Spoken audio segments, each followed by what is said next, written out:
This is the dream of small minds, a gentle place ringed in spears, but I do not think those spears will hold against the queen of the country of armies, and that is all that will matter in the end. Toland the Shattered. The Daily Grind, Chapter 132. The tower at the entrance to Officium Mundi had become something of a comfort zone for James, which was kind of unsettling if he actually examined that feeling. Having been placed by the invisible hand of the god of this place shortly after he led the rescue of several dozen prisoners from one of the life forms the dungeon had spawned, it was hard to see the tower as anything other than a gift.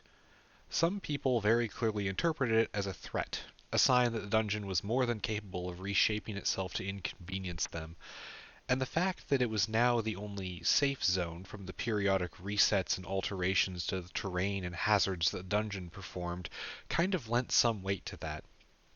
Here, it was as if the office was saying, is the one place I permit you to relax. Remember that I am in charge. But despite that, James still saw it as a kind of thank you, the only kind the dungeon might have been able to offer, one full of hostile creatures and a game-breaking prize at the top. And so, when he climbed its ramps and hallways to the top floor, far above what should have been possible with the ceiling height, he felt a sense of connection, of belonging, and also of muscle soreness, because it was a 10-floor climb that he had to do manually. They really needed to build an elevator or something that they could easily set up here. Maybe some pulleys. James dismissed that thought. There were more logistical problems with that than he cared to address right now, and besides, the exercise was probably good for them. Surmounting the top of the final ramp, James took a moment to catch his breath, hand idly pressing at the scar on his chest where he'd been shot some months ago. He hated to admit it, but he wasn't back to full health yet, and if he was being honest with himself, he didn't know if he ever would be. Oh, sure, they saw enough magic in their lives, it was probably inevitable that they'd happen upon healing bullshit at some point, but that didn't mean they had it now, or that it would be useful. It was a strange thought, but so much of the magical stuff they had was circumstantial and personal. There wasn't really a promise that they'd be able to make use of anything they found, which was what led to them trying to abuse the shit out of the things they did find that could be applied en masse. James stood at the top of the ramp waiting patiently and taking the chance to enjoy the view out the window up here, while Anesh drew runes on the floor and coffee grounds. It was a ritual they'd gotten a lot of practice with, especially Anesh. There had been talk of finding a way to repurpose a Roomba to draw the lines for them, but then Virgil had died and no one had taken up the project, so it was by hand for now, because it wasn't a big deal. The drawing, that is. The ritual itself was a huge deal, or at least what it did. Anesh finished the last line, smoothly stood up, being careful not to smudge anything, and paced confidently over to the overhead projector that was set up at the end of a conference table that dominated the space. There was a box sitting on the projector, blocking basically all light from it, and Anesh took a minute to nudge it slightly, verifying it was in place properly. Then he flicked the switch on the projector. The lines of coffee grounds on the floor, table, and chairs flared to a bright glow, some of them floating in the air like specks of gravity-defying sand. There was a hum, a snap, and the coffee grounds vanished. Anesh dusted off his hands, and with the same quiet confidence of a man running a machine for the 100th time, walked over to the screen at the front of the room where a copy of the projected box had materialized and dropped to the floor with a thud. "Nicely done," James called to him, hands cupped around his mouth as he exaggerated how long the room was. Anesh just smiled in response, walking back over and setting the cardboard box on the table, opening the top of it and starting to unpack the contents, which was a bit tricky because the contents were absolutely wedged in there as tight as possible. "All right," he said, looking up after verifying everything. "Hey, James." Anesh idly greeted his boyfriend before turning to address one of his fellow tower mages. "No loss this time. Looks like we got it perfect, which means we can now produce 72 telepads per copy." The Camerconda up here with them bobbed its head, already doing the math before Anesh could ask. 72. We average 7 duplications each cycle, with 5 free warpings each object. That is 2,512 teleports, moving a maximum of 15,125 living persons every cycle. The synthesized voice of the snake rattled off the numbers. Holy shit, James muttered. To the number, or to the fact that Texture of Bark Dust can just do that in her head? Anesh asked as he tried and failed to replace the telepads in the box. Yes, James said. Okay, so I feel I should let you know, we don't need that many telepads. Oh, I know, Anesh said. We got the numbers of average weekly operations from Response. 41, the Camerconda chimed in. And the average number of ports needed per operation. Texture of Bark Dust sounded about as smug as one could with a digital voice. 2 1/2. Which means, Anesh stopped himself and glanced over at the Camerconda. Did you want to? We require 93 teleports be available. James snickered as Anesh shook his head. Thanks. Anyway, the single box is enough of a buffer for months, even if we're ramping up operations and holding a massive reserve, and we still have enough coffee for 2 more duplications today. Pretty bloody set, I'd say. Well, damn. Nice. James nodded in appreciation. So now what? Now we reset it for the next run, which is the books that you dug out of the sewer, along with a few orbs we're testing to see if they're worth keeping in the rotation permanently. Anesh shrugged. Do you want to hang out? I've already got an assistant for today, but I don't mind an extra set of hands. I mean, I'm going to be here at least long enough to catch my breath, James informed his boyfriend while rolling his shoulder dramatically. Did you know that your wizard tower is actually quite tall? People keep telling me that, Anesh grinned. Hey, toss me that coffee bag.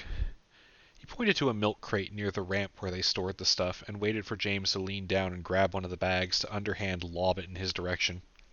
It landed almost perfectly in the palm of his hand, and Anesh almost snorted at how absurd James had gotten at putting things where he wanted them to go. Was it basketball practice, or the stat bonus from the magical basketball practice? It was hard to tell. Hey, so something I wanted to ask you, Anesh said as he knelt down and started carefully pouring a line of coffee onto the floor. Is it going to be awkward? James asked, hiding a wince as he walked over to see if he could help, carrying another bag of the magical ritual coffee grounds. Maybe, Anesh admitted. I heard what happened in the sewer, partly from you, I guess, but also, in general. Yeah, that place is fucked up.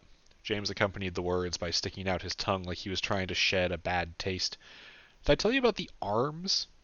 Anesh sighed. Yes, I have heard about the arms. Thank you for that nightmare fuel. But no, I was thinking about the rat roach you fought at the gate. Ah, that. Yes, that. It was a question that had been bugging Anesh for days now, but even with 3 of him running around, he hadn't actually found a good time to ask until this moment. I've got to know, mate, he said, pausing in his work and looking up with curious eyes at James's slightly ashamed face. Why didn't you just kill it? James sighed, a long, heavy sigh that made it sound like he had the same question and no good answer, which was basically true. I don't fucking know, he admitted with a depressed tone to his voice. Lots of reasons, no good reason. It was just so pathetic, James said. What, the rat roach? Kinda, yeah, but also the whole situation. Like it wanted to fight. I think it wanted to die, too, and I can backwards justify letting it... letting her live, but I don't know what I was thinking at the time.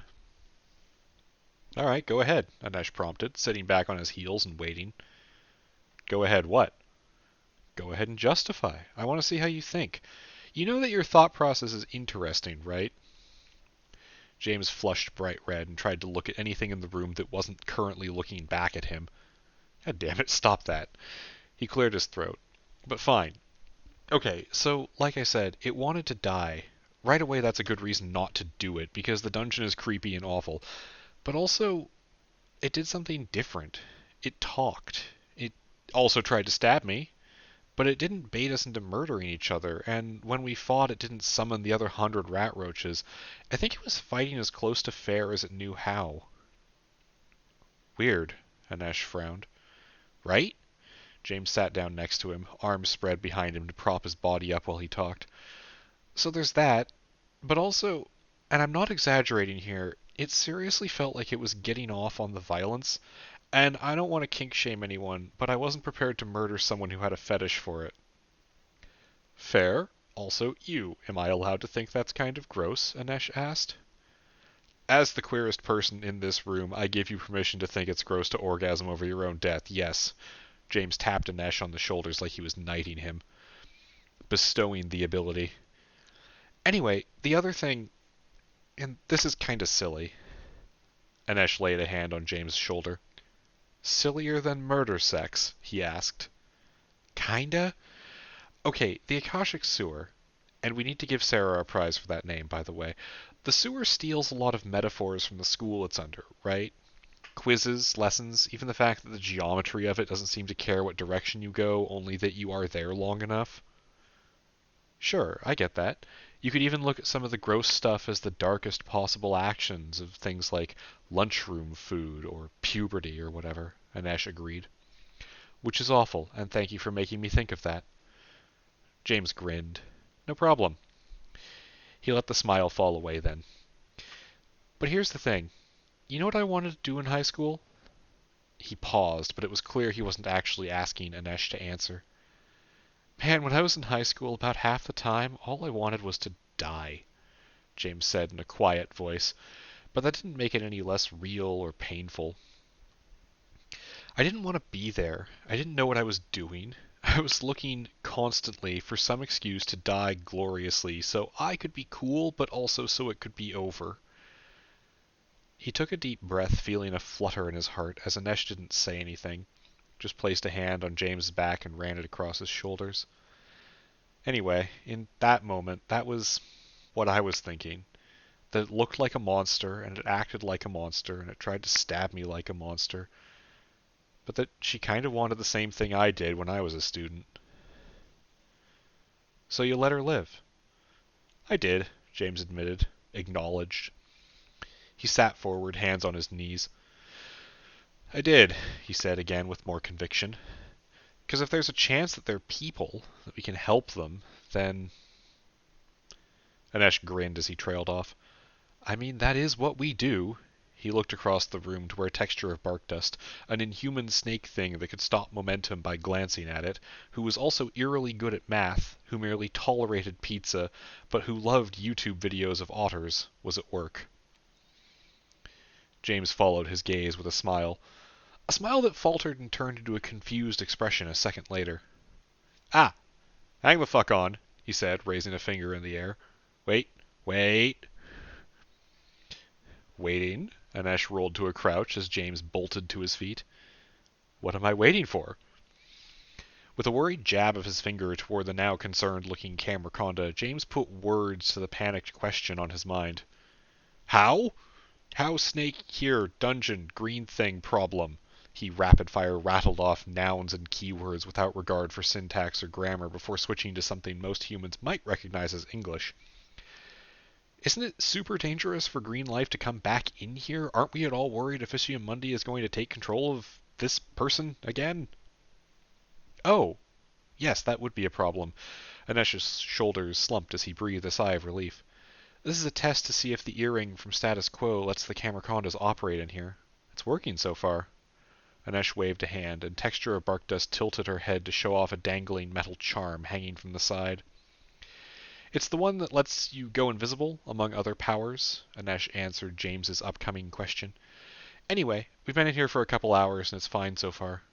You are fine so far, right? Anesh shot the question across the room. There is discomfort, the Camerconda admitted with her digital voice. But I am myself. I will not do this again. Yeah, we're good, Anesh nodded to James.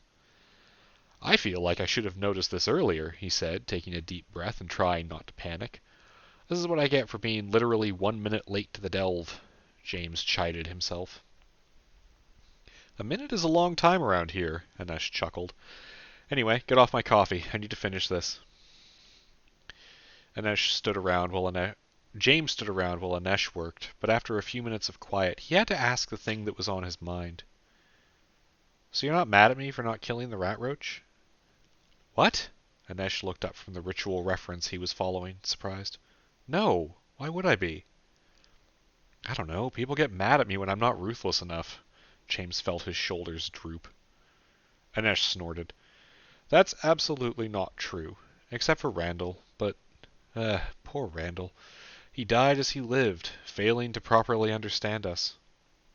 That's kind of mean. I suppose. Okay, yes, it is, but no one is really mad at you for... Oh, is this about status quo? Anesh's face turned serious. It is, isn't it? If I just shot a lot of them, a lot of people would still be alive, James said quietly. If you just shot all of them, you wouldn't be James, Anesh replied, at the same volume but much firmer. You don't need me or Alana around to tell you that. And yeah, you could have... Fuck, how do you even say it? You could have solved a problem by killing everyone who threatened us. But where does it stop? I'm going to start listing people who threaten us, and you tell me when it gets to be too much. I don't think... Local organized crime. Local law enforcement. Anesh ticked off on his fingers. Federal law enforcement. The U.S. government. The U.S. military. Possibly also the Canadian government, given that we fabricated a citizenship there. Okay, I get anyone who could blow our flimsy cover, including but not limited to a bunch of high school students and several baristas in your local area. Your Anesh choked slightly on the word sister, but carried on. Roughly half of our members, who now have inhuman powers.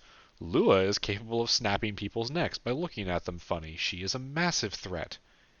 He pointed a finger across the room to the other person with them. Fully half of the Order isn't actually human, and could, in theory, be an enemy of humanity. Textura Barkdust could probably kill us both right now, if she caught us at the right angle and locked us up. I get it, James said, and then, again, a little harder.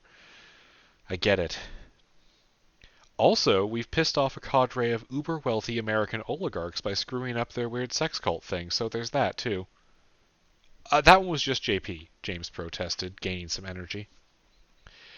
Anyone with a vested interest in the way things are is going to try to stop us at some point. Some of them are going to use guns, some of them are going to try something worse, Anesh muttered into the quiet of the tower's top floor.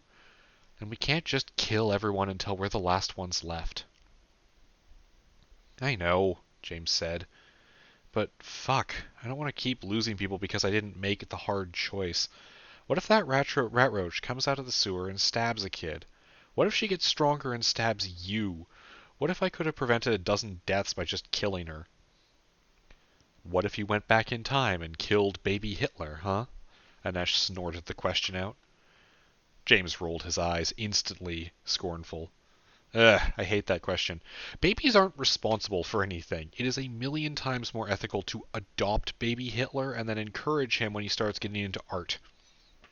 He looked over to where Anesh was standing, arms spread, eyebrows raised, the look on his boyfriend's face so clearly screaming, "Yeah, and?" James thought about it for a second. "Oh," he said, finally. "Okay, fine." "She can't be more than a few months old, and you know how to connect with her, impossibly," Anesh said, fidgeting with the mouth of the paper bag of coffee on the table. "So, go adopt baby Hitler." James started laughing silently. "We need to call it something else aside from that," he said, catching his breath. "I don't actually want to keep saying baby Hitler over and over." "I'll workshop it," Anesh offered. "But yeah, this is stuff we should be talking about with the whole Order, because a lot of this is going to be the ethics and philosophy we take with us when we start building a justice system." "I am not qualified for that," James shuddered. "I mean, I guess no one was when they first drew it up, but it's hard to think of building a legal code from scratch." "Is it?" Anesh glanced up from where he'd started trying to consult his ritual sheet again. He wasn't making much progress during the conversation, and the camera conda had largely taken over drawing the floor lines. "I mean, okay, we've got that big list of things we need to plan out before we start construction of an arcology, sure, but I seriously think plumbing is harder than peacekeeping." "Based on?" James prompted. "Based on how expensive a working sewage system will be to maintain," Anesh said flatly. We need to hire city planners, by the way. We need more money for this whole endeavor. Orders of magnitude more money. I'm working on it, James said cryptically. I mean, more, how do you figure peacekeeping is easy? It's not exactly easy, but remember what Alana brought up a long time ago, that roughly 9/10 of crime is motivated by poverty? Well, she was lowballing it, and the entire point of building an arcology is to create a self-sufficient community free from scarcity. That chunks down the amount of actual law enforcement we need by a lot. Fair, but there's also stuff beyond just peacekeeping. Contract law, right? Did you know that a 2-rank orb in contract law generates more questions than it answers? I didn't, but I do now. James threw his arms into the air in frustration. Also, you're assuming entirely community-based legal situations, which doesn't cover what we do when foreign powers start meddling in our society, he pointed out. And there's still the big question to answer of what is the ethical foundation of our law? Like, do we exist to protect the innocent? To protect society? I sure as shit know we don't want to be punitive, because that hasn't been working out for anyone in the real world, but being able to see bad examples operating in real time doesn't actually answer the question of what the best answer is. Anesh blinked, looked up from the table where he'd scrawled a rune in coffee grounds, glanced back down, and smoothed it out to start over, before saying, "That is much more thought than I've put into it. I was kind of assuming that Alana had an answer." He trailed off. "Fuck, I miss her," James said, turning to stare out the window at the other delvers assembled around the base of the tower, thumping a fist against the frame. "Recovery's been looking," Anesh commented. "They're taking it as some kind of personal challenge. It's a little inspiring." "I'm really not mad, you know," James said suddenly. "What?" "About Alana. I'm not mad. I don't know. I have a lot of random-ass anxieties. It's something I'd be worried about, you know?" Anesh kept his eyes fixed firmly on the table in front of him. "Because I lost her," he said simply. "Because one of you died inconveniently," James corrected him. "Like, yeah, it's inconvenient. It's a little horrible. But it's not your fault, and it's not like I'm going to be annoyed that you failed to, fuck, I don't know, take notes while you were busy bleeding out. Like in the middle of a firefight, just stop to text the group chat with an address. We were busy. That'd be stupid. So I'm not mad." "I'm kinda mad." "At me?" "At me," Anesh clarified. "For all of that stuff." James nodded, leaning back on the windowsill to face Anesh. "And that's why I'm telling you I'm not mad. It's fine, really. We'll find her, somehow." "There's always magical scrying rituals," a girl's voice called breathlessly from the top of the ramp. Both of them looked over to where Momo had ascended to the top of the ramp, looking like she tried rushing up the first few floors, and then staggeringly flopped up the rest of the way as she ran out of breath. Despite being younger than both James and Anesh, Momo was one of those people who felt like they were more mature than they reasonably had to be for their age, while also at the same time being paradoxically less mature than everyone else as old as she was. JP had once commented that it was because Momo had chosen an easy style to be consistent with, and then just dressed goth every day, which made her come across as someone who had her shit together more than most teenagers, but less than most people with real jobs. James had, in turn, pointed out that Momo was in her early 20s and had also undergone a traumatic kidnapping by an entire magical office complex before starting her career as a literal wizard. So maybe give her some credit, even if it was credit to someone who put silver studs on her body armor. She was also, despite looking flushed and sweating, not actually panting that hard from her race up the tower. James eyed her suspiciously and noted that even the Camerconda's eye lens narrowed in suspicion. "Were you just hanging out on the ramp waiting for a good dramatic entrance moment?" he asked. "I learned it from watching you," Momo exclaimed. "Also, I didn't want to interrupt. You guys sounded like you were having a moment." "First of all, don't eavesdrop," Anesh scolded her. "Second of all, I have played tabletop RPGs with James. He has the dramatic timing of a plate of chips." "I arrive a little too late and cool off while you eat other food?" James asked. Anesh continued like he had not been interrupted. "No, you're looking at Sarah and learning all these horrible things. I'm given to understand that she was the theater kid here anyway." Alright, Anesh's disdain for my comedic genius aside, James ignored several rolled eyes in the room. You actually got something that's remotely close to what we need? He asked Momo. She grinned widely and shook her head in a frenetic back and forth. Not even a little bit, Momo said it with all the energy of a positive answer, perhaps hoping that if she didn't show any disappointment it wouldn't register with anyone else. But, she held up a finger before James could cut in, I've got something? But not a way to find specific individuals. No, not yet, Momo admitted. James sighed, but tried not to look too put out. Alright, I'm still curious. What are you working on? So, you know how I can make totems out of the red orbs now? Anesh let out a questioning hum. I know you can make totems, but can't you not target what information they give? Or can you? Did you figure that out? Not really, Momo agreed. But we've been kind of collecting the things. No one wants to stockpile too many ranks of prudence or something stupid, so I've been tinkering with a lot of them.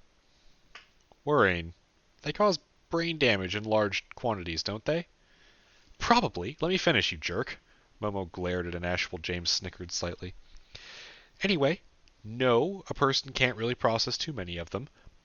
But it turns out we've got a lot of these little things that can grow programs to our specifications.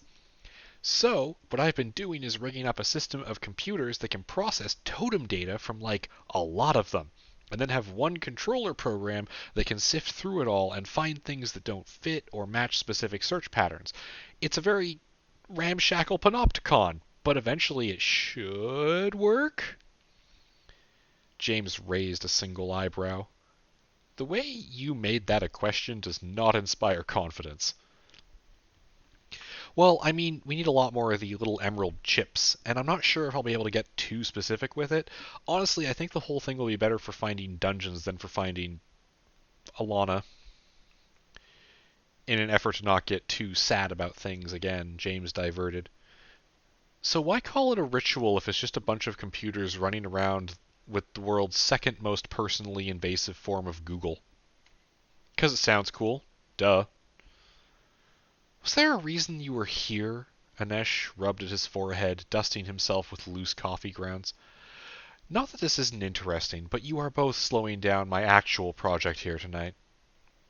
Oh, yeah. Momo pulled a pouch off her armor's plate and tossed it to Anesh, who fumbled the catch and had to pick it up off the floor. Brought you a green, if you need anything to test duplicates of. She waved at James. Anyway, that's actually all. We're headed back out. Daniel's taking us to a cave. We're going to haul out as much processed silver as we can.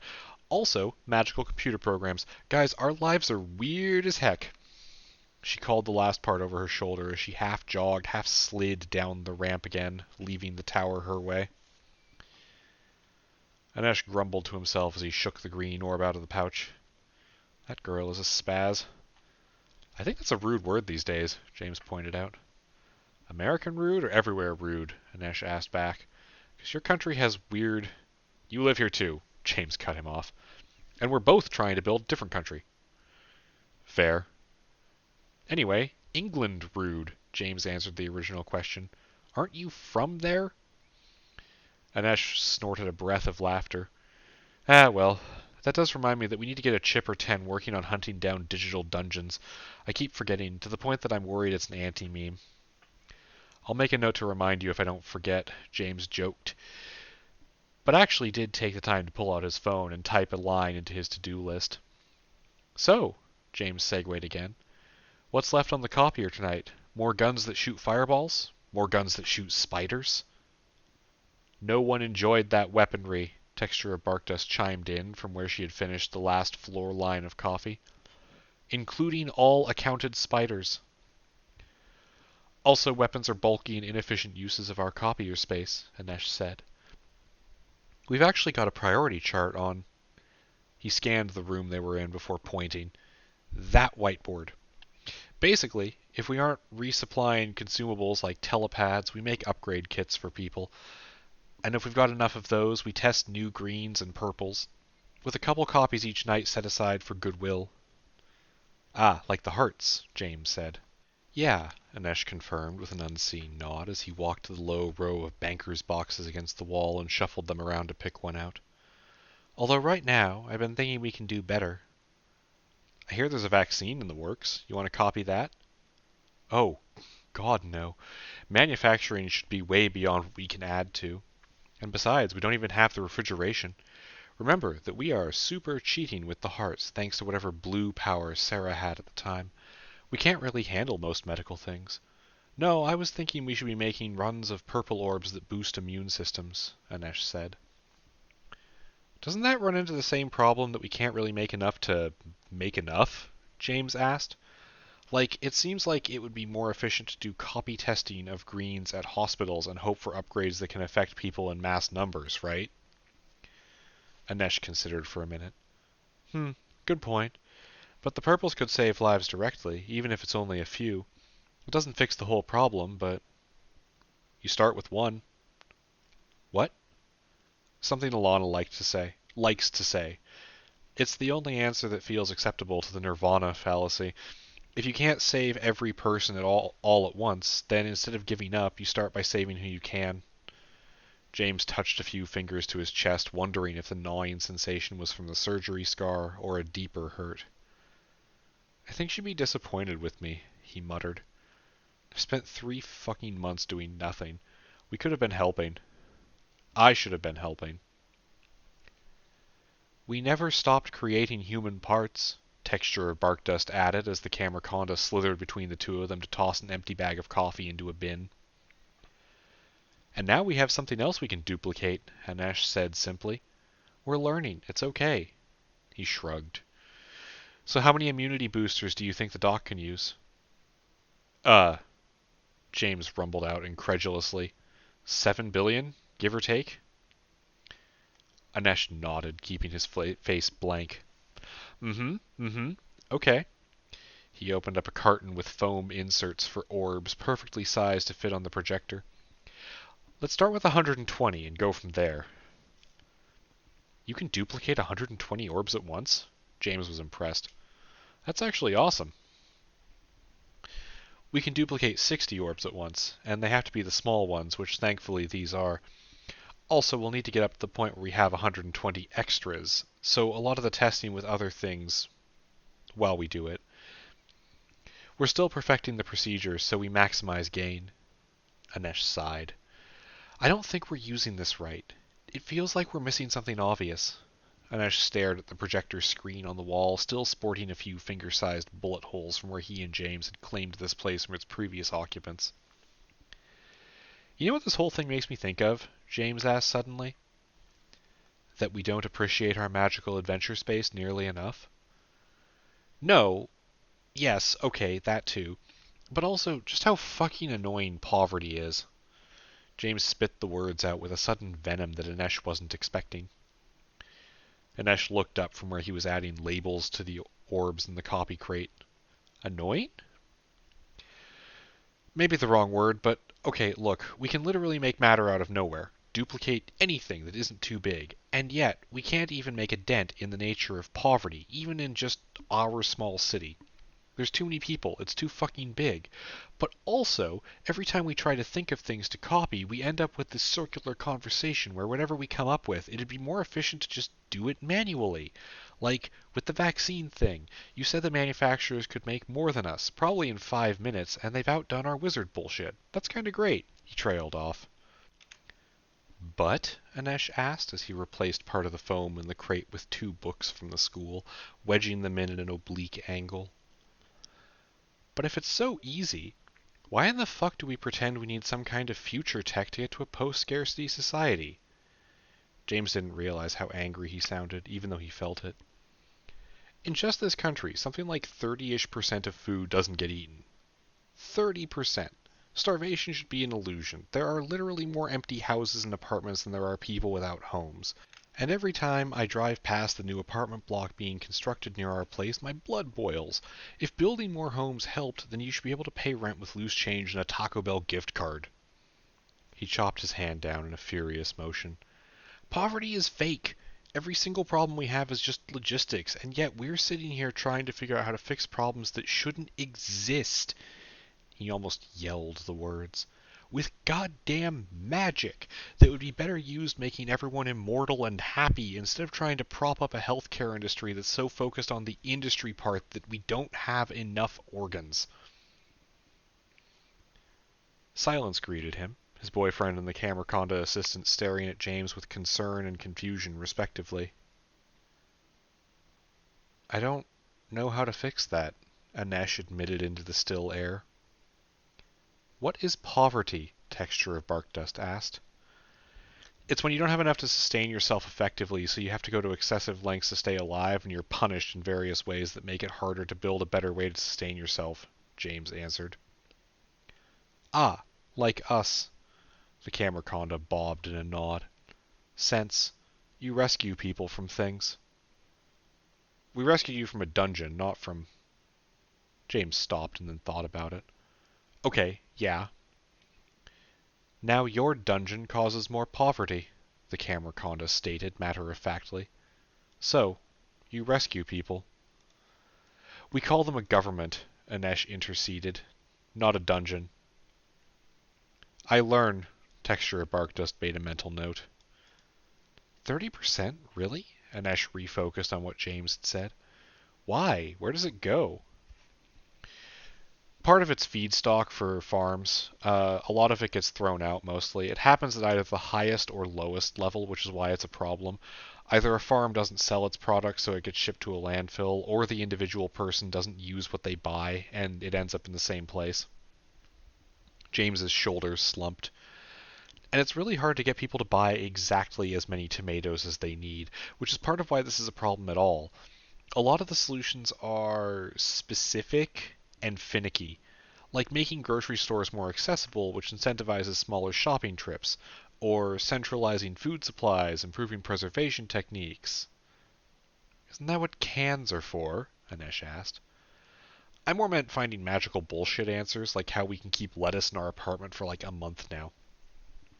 What? Anesh jolted upright. What did you do to our apartment? He flatly demanded. James tilted his head back. Nothing? Remember, oh god, a year ago, we got a green orb that gave us a debuff to entropy. Apparently it does that. He shook off the question and continued his original thought. Anyway, the point is there are obviously ways to make less food get wasted, but they all require people change their lifestyle, or they're bigger things like shipping, which are expensive. They're logistical challenges. None of them are impossible, though, and most of them aren't actually that hard. That's what makes me so fucking angry, is that we could have solved all of this. Humanity, not us, everyone. I remember Alana saying something about the cost of ending world hunger a while back, Anesh half asked. Like, it would take $10 billion a year for a decade? Most recent estimates put it at about 30-ish billion a year for 10 years, but yeah, James agreed, and then saw the weird look Anesh gave him. What? I've been doing research on this. Anesh shook his head. Nothing, he said. Anyway, that's not actually that much money, is it? Is that because of this whole thing? Where the food's already there and we just need to get it where it needs to be? I think so, James said. I am honestly not an expert on it. But I'd believe you if you told me that was true. And yeah, it isn't that much money. Do you think it would be worth it to just become rich and then throw money at global problems? Would that be a better long-term solution than the arcology thing? Do both, the Camerconda suggested. No appreciation for poverty. It was strange how much venom someone could put on a word with a digital voice. What they said, Anesh agreed. Leveraging wealth sounds nice, but prototyping a better way of building societies and living as a people is a long-term benefit for everyone. And if it doesn't work, we tried. We can keep trying, as long as it takes to get it right. Could be a while, James told him. If I get bored, I'll make another duplicate and send them off to have adventures for me, Anesh admitted. Oh yeah, how's working at NASA? James asked after he got his laughter under control.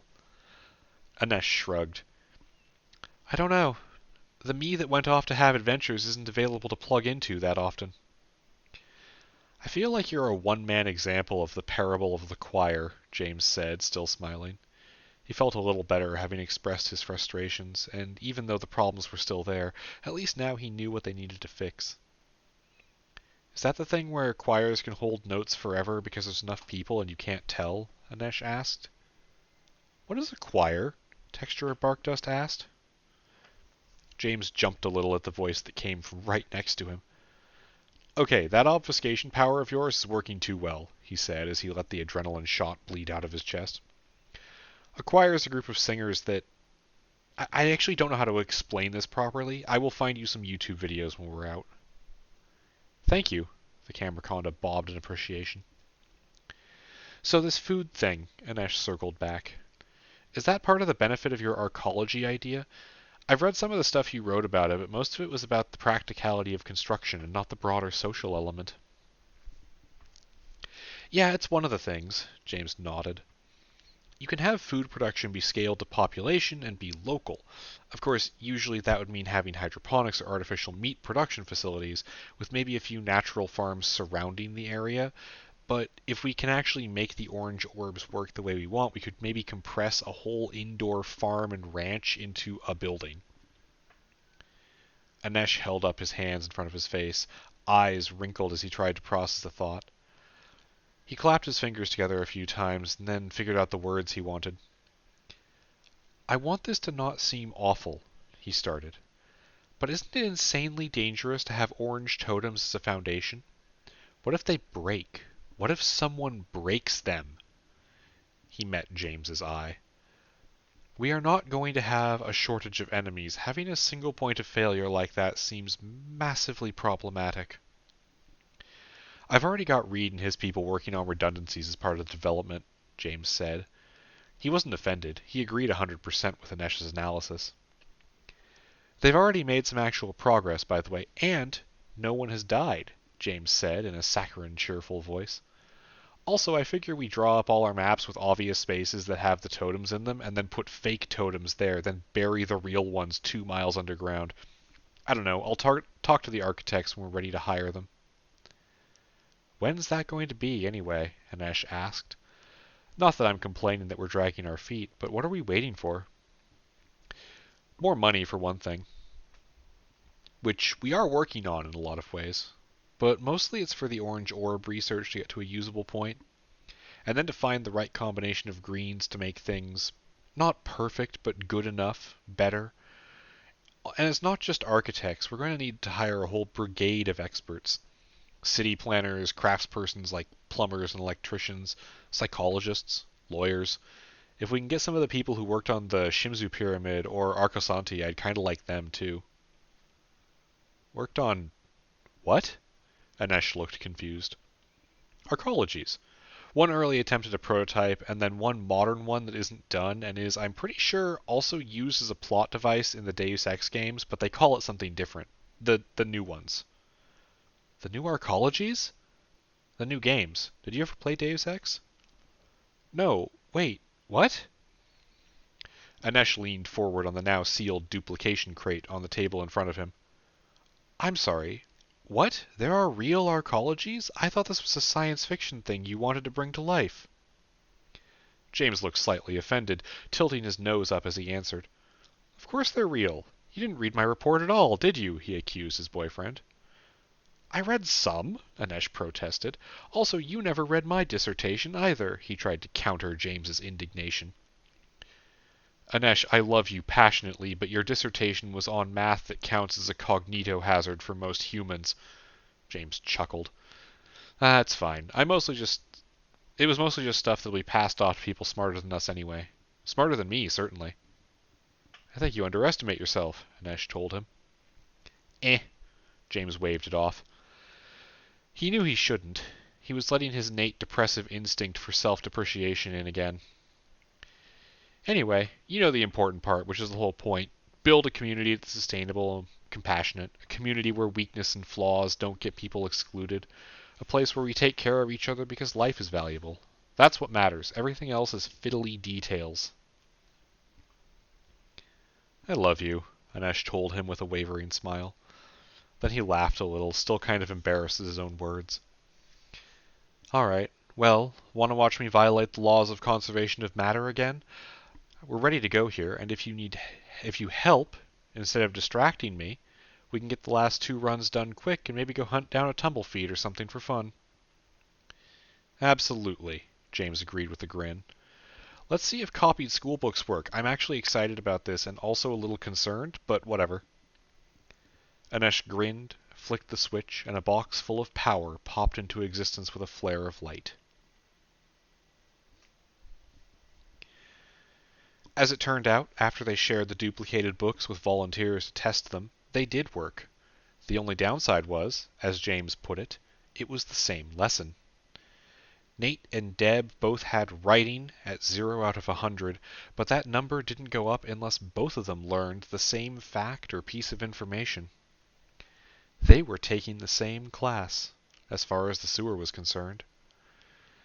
It was, all things considered, probably the least bad downside that was possible. Everyone took a collective breath, even the infomorphic form of Pathfinder, who had been standing by to purge the magic out of their minds if it was needed. Path hated being called on for that kind of duty, according to Daniel, and she wasn't very good at it, but she was the only one available who had the ability to try, even if it wasn't really her skill set. James bit his lip. Something about that stuck out to him. It wasn't her skill set like it was with... something. He could have sworn there was something. But Pathfinder and Planner were the only infomorphs the Order had ever counted among their number. There would have been another, but Curious had unwound herself within hours of her own creation, because they'd screwed it up, and no one wanted to repeat that mistake. Ah well. Anesh was waiting for him. Maybe the two of them could find another friend out in the office before the night was done.